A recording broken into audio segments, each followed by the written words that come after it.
We have Hemmant, and maybe you met him if you were here this morning. You heard him on stage, who's the Chief Design Officer at Godrej and Boyce. And we have, you have to excuse my pronunciation, but Sairee, Chahal. Yes. Yeah, you're the founder of Sheroes. That's right. Yeah, great.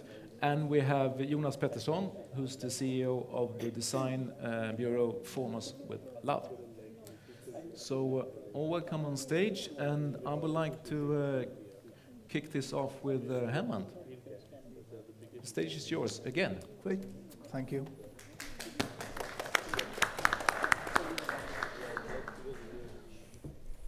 So again, it's good to be here. Some of you heard me speak earlier this morning about what we do. So my name is Hemmant, and I'm Chief Design Officer with Godrej.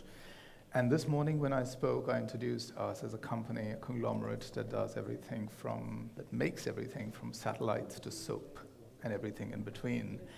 And so for this session, I'm going to share with you a little bit more about what we do, a little bit more detail. Can we just play the, can we have the video? Just run it here. So we started out in 1897, and this is just a self-playing thing, so just feel free to see as much of it as you like. The reason I'm showing you all of this is because of the amount of time that we've been in India and the number of things that we do. We've become integral to practically everybody's lives in the country. One way or the other, we touch lives in India every day. And it goes without saying that when you do all of these things, all the way from cryogenic engines to safes and locks and all of that, there are aspects of technology that reside in each one of these. And in my position and with my group, which is a central design and technology resource for the company, we are not really wedded to any one particular technology. We don't really push any particular agenda. And that puts us in a unique position to then always find the most appropriate technology solution for a need. And we take a very humanistic point of view when we pick those. So for example, if there's a problem that you can solve with a piece of paper and tape, why would you use AI? And we do AI and we do machine learning, but only when we absolutely feel that it's essential. And so I sort of take my cue from what my yoga instructor says back in Chicago. She says, don't try hard, try easy. And that's what we do with technology at G&B. You'll see that basically across everything that we've done, we have a lot of collaborations with a lot of companies inside and outside India. And at the end of the day, through all of this work, our goal is to positively impact people's everyday lives. And so that's us. Thank you. Thank you. Thank you, Hemmant. Jonas, the floor is yours. Thanks.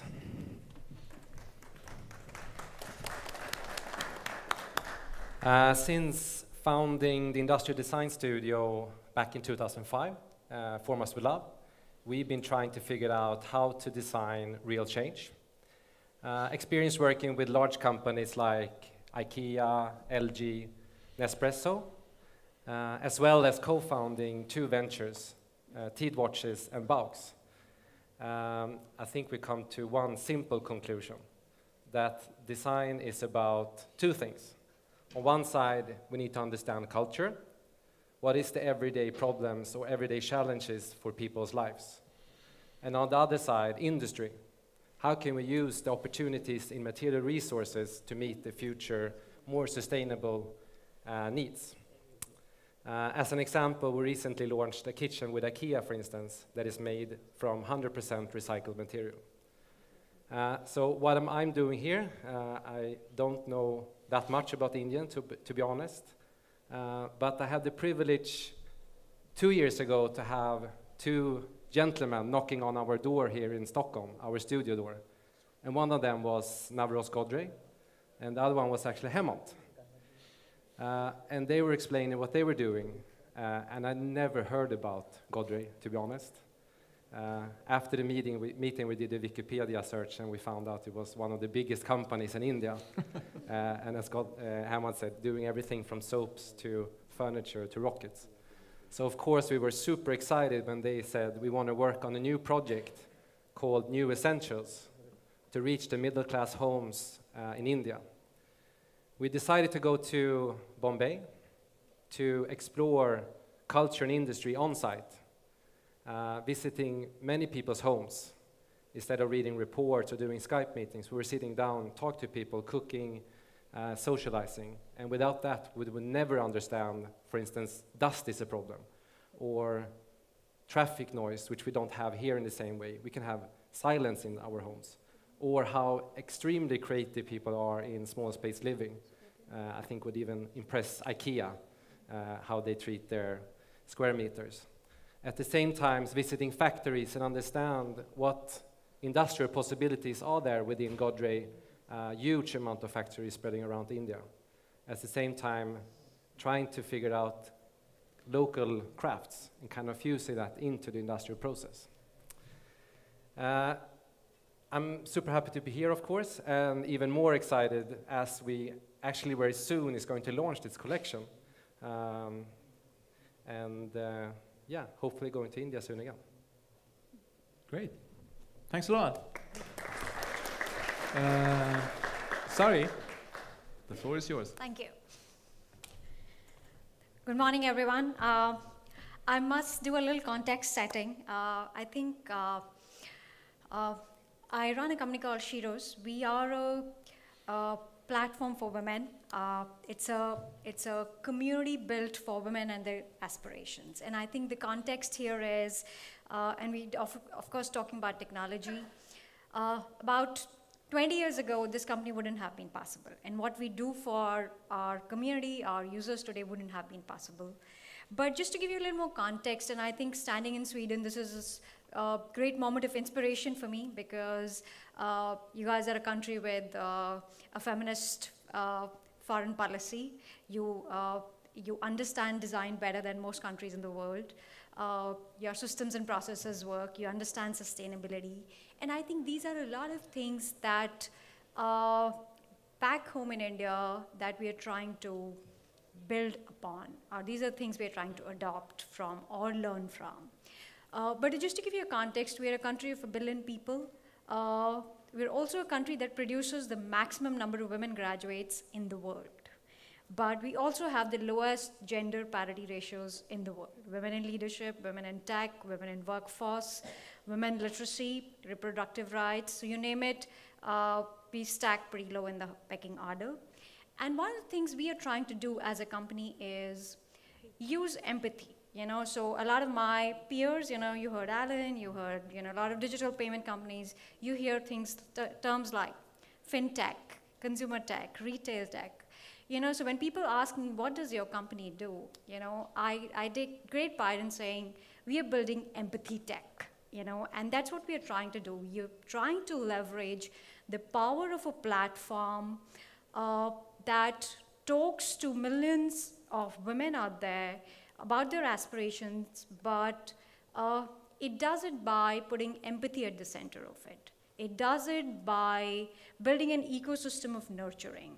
So just to give you a little sense of what we really do, we are an online platform. We have a mobile version, we have an app, and we have a web presence where we've put together a consumer-facing ecosystem, and that ecosystem pretty much is everything that a woman would need on her growth journey. And when we say growth, the growth could mean emotional growth, it could mean professional growth, it could mean access to resources, it could mean access to skills, it could mean access to opportunities, it could mean access to peer support.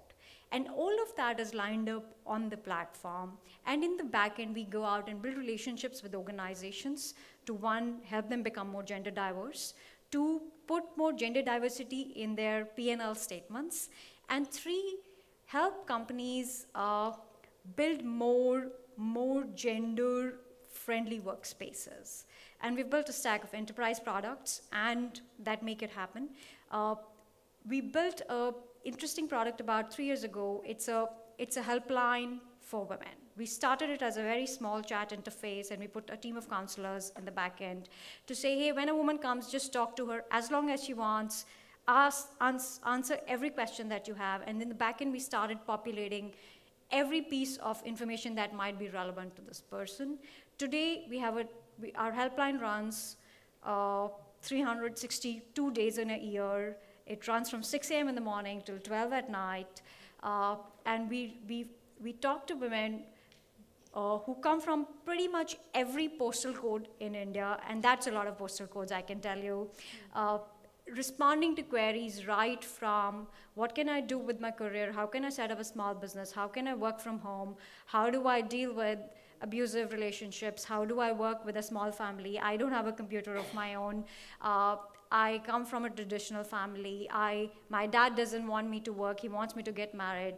The questions are really diverse, and that's the conversation we are generating, and that's why we call it empathy tech. Over 1 million women have already used this helpline, and now we are taking this helpline to companies, and we are putting this back in center of their systems to say, hey, let's open up this conversation, let's make workplaces more diverse by talking about aspirations and by bringing men into the picture, which traditionally was never the case. So I think the problem we are solving is not only India's problem, but I see it in a large part of the developing world. But how we do it is by deploying loads of technology and loads of empathy at the center of it. So, thank you. Thank you.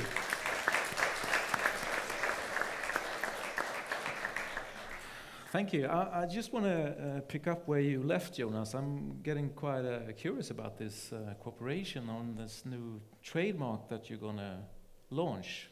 Please tell us a bit more about that. Or is it a secrecy? You tell him. So you should talk about it. It's not been released yet. It will be very soon, and so then we'll get a chance to look at it. I think I touched on it briefly this morning when I talked about textiles, and that was part of it. But it'd be great to hear you share your experience, Jonas. Yeah, but I mean, what brand it is, you mean, or? What kind of? What is it? Yeah, what's it about? Yeah, I mean, Godrej already have a huge furniture brand. So here we want to kind of entering the middle class market. Yeah.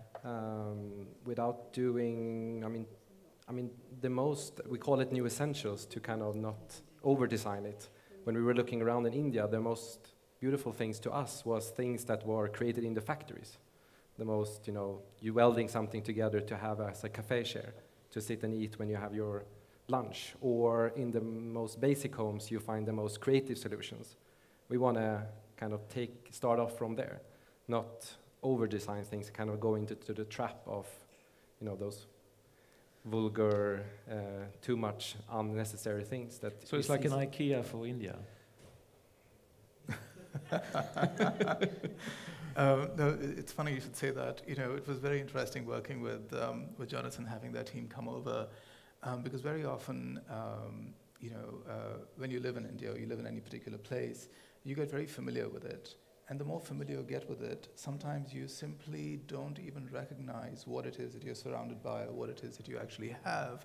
And it almost takes somebody coming over from the other side of the world, from a very different culture, to get you to realize, wait, some of this stuff is actually like super interesting, and why don't we do more with it? And that's been a wonderful part of our collaboration. What's also been really nice is, the kind of the sensitivity to which designers in certain design firms will handle sort of cultural aspects or technological aspects of a problem. We focus very hard, and I spoke briefly about how it's important for us to use appropriate technology, but it doesn't have to be always high tech. And I think that approach has worked really well for us. We've taken a lot of traditional elements of technology or Indian technology in textiles and applied it to a modern, sort of more familiar aesthetic. Yeah. But sorry, I was thinking like at the same time, I guess that this new communication, IT and mobile phone, that's like a huge leverage for what you do. Absolutely, absolutely. Good. So as the mobile phone adoption goes up, so one of the things that traditionally was the case was women didn't have access to their own laptops. You know, it was either a family shared computer, or they didn't have any, or it was not a thing for them. And when I say women, I don't mean the 5% who work in corporate India and hold top jobs in Delhi, Bombay, Bangalore. I mean women all across the country. And two things have happened. Mobile phones have made it easier for even the semi-literate ones, the ones who are just about okay using emoticons, or just about okay using simple tools like WhatsApp, to sort of find a voice, find a space for themselves. And that's life-changing, because what it's really doing now is it's taking the power of the platform and putting it in their hands. And this is a peer community. It's not you're left to your own devices. There's a lot of curation. There's a lot of hand-holding. It's rich experience by design of what we put out there. But it's very compelling, let's say, for somebody who lives in a small village, in a remote part of the country, but maybe wants to ask a question on how to set up a beauty parlor, or how to find a work from home opportunity, or how do I even come here and say this is my space, because when I'm at home, I'm all invested in my family. When I am, in social circles, I'm still playing a role, but this is my space to be me. And I think just from a parity perspective, women completely lack that space, for the physical space, but also the emotional space. So technology is allowing them to find that space for themselves. All right.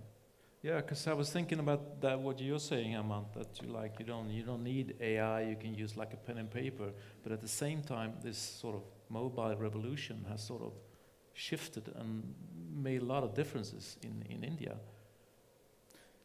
It absolutely has, and what's amazing is when you think about it, this is the 10th anniversary of the iPhone, right? And so it hasn't been around that long. We have approximately 700,000, maybe more now, smartphone activations in India every week. And to me, the biggest changes, the biggest positive changes of that have actually been that through this incredible rate of adoption, everybody, and one example I use is of the gentleman who drives me around. He's my driver, and every day we get in the car and he drives me to wherever I need to go. And he probably only studied until 5th or 6th grade, and then he dropped out of school. Now he got a smartphone, right? And he knows how to use it, and it's working out for him. But the biggest difference it's made in his life is that now he recognizes that his two sons, who are grown, and one of them is studying information technology, he absolutely knows that he doesn't want them to be drivers. He wants them to do something bigger. And it becomes much easier for his children now to point to a smartphone and say, when I study IT, this is some of the stuff that I'm going to be able to do. So there's an immediate sort of emotional connect there. And I think it's many examples of things like that, which... and that revolution has only started in India. Absolutely. Yeah. I think what it's doing is, it's creating a leapfrog. I think had we stayed invested in total reliance only on public policy or the government, then you can't fast forward that change. Yeah. What technology allows to do is it allows you to scale it up pretty quickly. So just from, let's say, a company like ours, we stand at a user base of 1.5 million members. In about 6-7 years, we see no reason why this can't be 100 million. And I think that's when it becomes really compelling. It becomes part of tradition and culture, right? But what do you work as a company? How do you earn your money? So our model is really simple. So we are a consumer platform. There is, as consumers keep going up, so we're pretty much like Truecaller or WhatsApp or like Facebook or LinkedIn. Yeah. The user gets to do everything that we put out them for free, obviously, but our monetization is via companies, enterprises. So we have an enterprise stack in the back end, which allows companies to use some of our products. So one of our most interesting products is called Manr. It's Managed Remote Solutions. So there are millions of women out there who are educated, who are connected to the internet, who are available to work remotely. We created this whole platform that allows the exchange between companies who have remote work and women who are certified remote professionals to find each other and consistently create an exchange. So it's not just a freelancers exchange, it's basically a process exchange. So we were speaking about outsourcing, how outsourcing is changing. Yeah. So this is really Uberization of outsourcing, to say, hey, how can I find on-demand resources for my processes which can be done remote? And that's actually the fastest growing business line. So at the end of the day, our motto is women should benefit from it, women first. So if it means, more power to women, more money in their hands, more emotional support for them, then that model works for us. So our But levers... it's women only? It's women only, yeah. Yes. Yeah. Jonas, I was thinking, how do you, as a designer, how do you sort of view this communication revolution and mobile revolution? How do you sort of, what's your stance on that?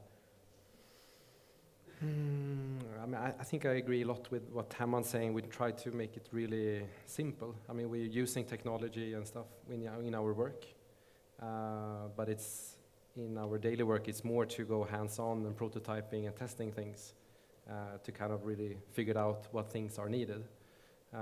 So it's not really starting from technology, but starting from the needs, and maybe technology is used in the project. Yeah. But it's not really technology-driven, what we're doing. No, because I'm thinking, because I can see that with myself in my own life, that the more digital we get, the more analog I want to get sometimes as well. I just want to, disconnect from everything and just... Yeah, I think we maybe go into the trap of, creating bigger homes, more stuff, just buying more things, where we try to do kind of the opposite. Yeah. Not going into that trap, like having great things, a few things, and that's kind of a good quality of life as well.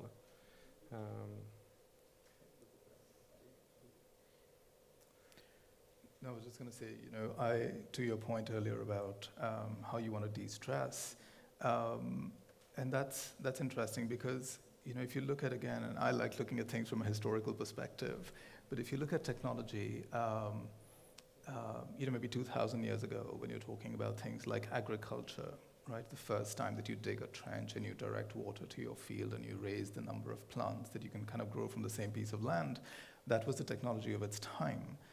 You look at the earliest textiles and you're learning how to grow a particular variety of cotton versus another variety of cotton that gives you a higher yield. That was also the technology of its time. The difference between the technology that we interfaced with 2,000 years ago and today is that we were very connected to it back in the day. It was, in fact, very sort of analog, like you say, right? Yeah. You were very hands-on with it. And technology changed at the same rate as people changed, or it evolved at the same rate as people or humans evolved. What's happened in the last 50 or 60 years is that we've become very separated from the technology of our time. So it's gotten much more powerful, it's much faster, there's a lot more, there's all sorts of words like, Industry 4.0, and then there's IoT, and then Industry 5.0, and it's, every time, sort of almost every month, there's a new term or terminology that consultants will keep throwing at us. But with all of that, there's a greater separation and a greater anxiety that comes with, how do you deal with all of this stuff, and what is the potential of it? And so what we like to do is almost remove it and kind of have it run in the background, and the parts that you interface with or deal with are the absolutely minimal and useful elements that you really want. Yeah. So how do you view this? Do you think it's a downside with the technology? Actually, I think technology, I think it's all pervasive in one way. It's so much part of our lives, but at the same time, especially from a business perspective, I find it's really imperative to say why of it? Why are we doing something? Are we going to put our purpose ahead of this, or are we going to put the tools first? And I think somewhere there is and it happens to, I think, all entrepreneurs, all businesses, because it's so cool and sexy, it's so sort of shiny out there and everybody's talking about it, there's a huge pressure to say, hey, you know what, let's take away all human intervention from this. Let's only have, machines talk to our users, right? Yeah.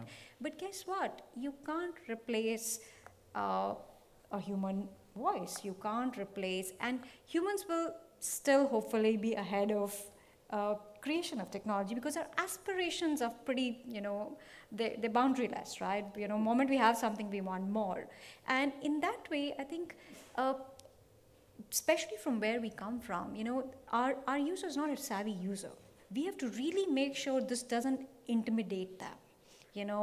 It still seems like safe, it seems secure, it doesn't deplete their confidence. And I think one of the biggest dangers of building very hi-fi technology is it depletes the confidence of the user or the person on the other end, which is precisely not the purpose of one human life and, you know, why we exist in the first place. And it should be playing the other role. It should be strengthening, right? I should feel, you know, more empowered doing this. You know, it's like driving a car. I drive the car and not the other way around. So somewhere, even with driverless cars, I think the control still lies in my hand. I think from our perspective, we're building this like a community. A lot of people who come here, their perception of technology is actually not this. For them, it's just a medium. It's another medium like using a chalk or a blackboard or boarding a bus or putting on a television.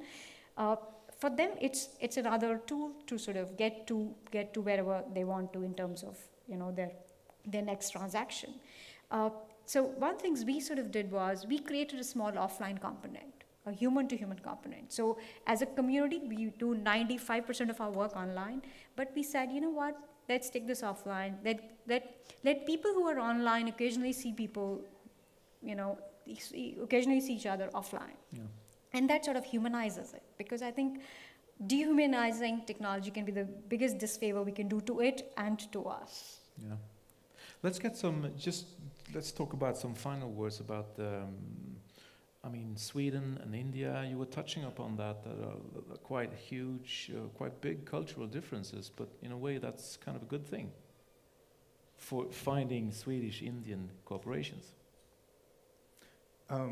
Yes, I absolutely agree. In fact, one of the examples, one of the things we were talking about earlier was how, you know, very often we find ourselves almost sort of so overly familiar with kind of who we are and what we do that it requires somebody with an outsider's perspective to come in and tell us what things really are like, and that's what happened with our collaboration.